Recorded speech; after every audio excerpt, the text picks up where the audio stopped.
নমস্কার বন্ধুরা, আমি ডক্টর শ্রী সুব্রত আচার্য আর আপনারা দেখছেন আপনাদেরই প্রিয় channel Shri Subrata astrological consultancy. আজ এই ভিডিওতে আপনাদের সঙ্গে আলোচনা করব আগামী 2024 সালের 1 মে থেকে দেবগুরু বৃহস্পতি তার গোচরে পরিবর্তন ঘটাচ্ছে, অর্থাৎ মেষ রাশি ছেড়ে পরবর্তী গৃহ অর্থাৎ বৃষ রাশিতে প্রবেশ করছে। তাই কালপুরুষের রাশিচক্রের দ্বিতীয় ভাবে দেবগুরু বৃহস্পতি তার গোচরের পরিবর্তন ঘটাচ্ছে এবং একটি বছর এখানে অবস্থান করবে, অর্থাৎ আগামী 2025 সালের 14 মে পর্যন্ত এখানেই থাকবে।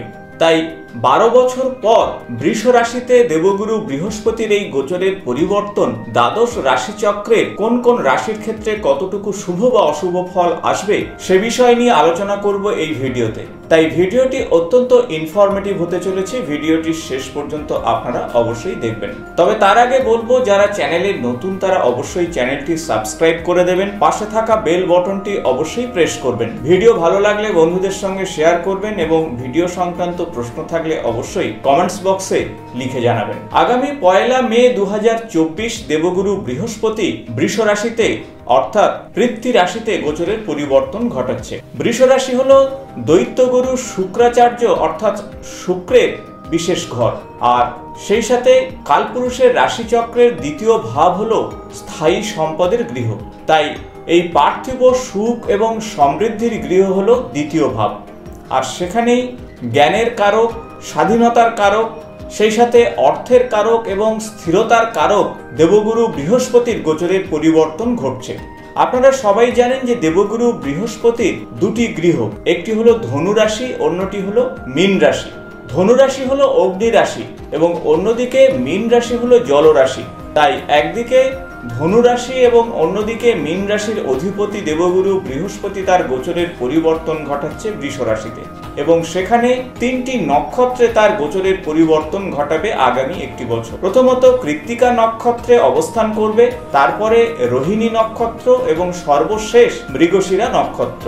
আপনারা সবাই জানেন কৃত্তিকা নক্ষত্র হলো রবিদেবের নক্ষত্র, রোহিণী নক্ষত্র হলো চন্দ্রদেবের নক্ষত্র এবং মৃগশিরা নক্ষত্র হলো মঙ্গলের নক্ষত্র। তাই রবি, চন্দ্র এবং মঙ্গলের নক্ষত্রে দেবগুরু বৃহস্পতি যথেষ্ট ভালো ফল দেবে। সেই সাথে দেবগুরু বৃহস্পতি কর্কট রাশিতে তুঙ্গস্থ থাকে এবং মকর রাশিতে নিচস্থ থাকে। আসুন জেনে নেওয়া যাক আগামী একটি বছর আপনার রাশির জন্য কি ফল নিয়ে আসবে এই ভিডিওতে। এই ভিডিওতে আপনাদের সঙ্গে আলোচনা করব আগামী 1 মে থেকে 2025-এর 14 মে পর্যন্ত দেবগুরু বৃহস্পতির গোচরের পরিবর্তনের ফল নিয়ে। মেষ রাশি ছেড়ে বৃষ রাশিতে প্রবেশ করছে দেবগুরু বৃহস্পতি আগামী 1 মে 2024-এ। আর এই পরিবর্তনের ফলে মীন রাশি জাতক কিংবা জাতিকাদের জীবনে কি ধরনের শুভ বা অশুভ ফল আসতে পারে। দ্বাদশ রাশিচক্রের দ্বাদশতম রাশি হলো মীন এবং আপনার রাশির অধিপতি দেবগুরু বৃহস্পতি। দেবগুরু বৃহস্পতি যেমন আপনার রাশির অধিপতি এবং দশম ভাবেরও অধিপতি, তাই রাশি এবং দশম ভাবের অধিপতি দ্বিতীয় ভাব ছেড়ে তৃতীয় ভাবে প্রবেশ করছে, উপচয় ভাবে প্রবেশ করছে। তাই তৃতীয় ভাবে গুরুর এই গোচরের পরিবর্তন কি ফল নিয়ে আসবে আপনার রাশির জাতক কিংবা জাতিকাদের জীবনে। তাই জন্মকুণ্ডলিতে যাদের চন্দ্রদেব মীন রাশিতে অবস্থান করছে তাদের জন্য এই ভিডিওটি ইনফরমেটিভ হতে চলেছে, তাই ভিডিওটি শেষ পর্যন্ত অবশ্যই আপনারা দেখবেন। দেবগুরু বৃহস্পতি তৃতীয় ভাবে অর্থাৎ বৃষ রাশিতে অবস্থান করবে আগামী একটি বছর। তবে তার মধ্যে 3রা মে থেকে 3রা জুন 2024 অস্তাগত থাকছে দেবগুরু বৃহস্পতি এবং 9ই অক্টোবর দেবগুরু বৃহস্পতি বক্রী হবে 2024-এর শেষ পর্যন্ত। তাই এই দুটি সময় আপনার জন্য একটু ভেবেচিন্তে এগোতে হবে। তবে সবিস্তারে আসুন জেনে নেওয়া যাক এই গোচরের পরিবর্তন কি ফল নিয়ে আসবে। এই সময় আপনার মনে কিছুটা অলসতা চলে আসতে পারে, তাই কর্মক্ষেত্রে বারবার আপনারা অসফল হতে পারেন এই একটি কারণে। তাই পরিশ্রমকে অবশ্যই বাড়িয়ে দিন এবং সঠিক সময়ে সঠিক কাজ করুন। তৃতীয় ভাবে দেবগুরু বৃহস্পতি থাকার জন্য আপনার বিভিন্ন ক্ষেত্র থেকে যোগাযোগ বৃদ্ধি পাবে। আপনার ছোট ভাই বোনের সঙ্গে সম্পর্কের ক্ষেত্রটিও শুভ হচ্ছে, তবে আপনার অলসতাই কিন্তু কর্মক্ষেত্রে অবনতির মূল কারণ হতে পারে। এই সময় বন্ধু বান্ধবদের কাছ থেকে সহযোগিতা চাইলে অবশ্যই সহযোগিতা পাবেন। আপনার বেশ কিছু ক্ষেত্রে রুচির পরিবর্তন ঘটতে পারে। প্রতিবেশীর সঙ্গে সুসম্পর্ক বজায় রেখে আপনি এগোবেন। মাথা ঠান্ডা রেখে প্রতিটি কাজের সিদ্ধান্ত নিতে পারলে অবশ্যই আপনাদের জীবনে সফলতা আসবে। ব্যবসা সংক্রান্ত বিষয়ে যারা যুক্ত রয়েছেন তাদের ক্ষেত্রে ব্যবসাতে উন্নতির যোগ তৈরি হবে। দাম্পত্য জীবনে যারা দীর্ঘদিন সমস্যার মধ্যে রয়েছেন তারা কিন্তু এই সময় সমস্যা থেকে বেরিয়ে আসবে। দেবগুরু বৃহস্পতি আপনাদের তৃতীয় ভাবে থেকে তার পঞ্চম দৃষ্টি কিন্তু আপনাদের রাশির সাপেক্ষে সপ্তম ভাবে দেবে। তাই সপ্তম গৃহ থেকে ব্যবসা বাণিজ্য বিচার করা হয়, দাম্পত্য জীবন বিচার করা হয়, পার্টনারশিপ বিচার করা হয়। তাই দাম্পত্য জীবনের ক্ষেত্রটি অত্যন্ত শুভ হচ্ছে, ব্যবসা বাণিজ্যের উন্নতি ঘটছে। পার্টনারশিপ ব্যবসাতে যারা যুক্ত হতে চাইছেন তাদের জন্য আগামী একটি বছর যথেষ্ট ভালো হবে। তবে ৩রা মে থেকে ৩রা জুন এই একটি মাস দেবগুরু বৃহস্পতি অস্তমিত থাকছে, তাই এই সময় কোনো গুরুত্বপূর্ণ ডিসিশন নেবেন না।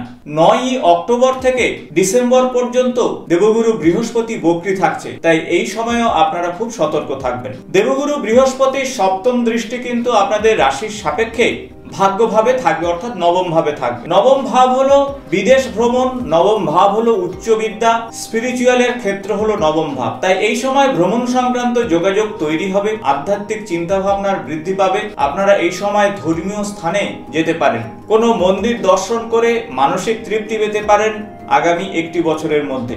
দেবগুরু বৃহস্পতি তার সপ্তম দৃষ্টি নবম ভাবে দেওয়ার জন্য আপনার সার্বিক পজিটিভিটি বৃদ্ধি পাবে এবং কর্মক্ষেত্র এবং ব্যবসার ক্ষেত্রে তার প্রভাব আসবে। দেবগুরু বৃহস্পতির নবম দৃষ্টি কিন্তু আপনাদের একাদশ ভাবে থাকবে, অর্থাৎ সার্বিক লাভ ভাবে থাকবে। সার্বিক ক্ষেত্রে লাভ বৃদ্ধি পাবে। এই সময় আপনারা ব্যবসা সংক্রান্ত বিষয়ে ইনভেস্ট করতে পারেন।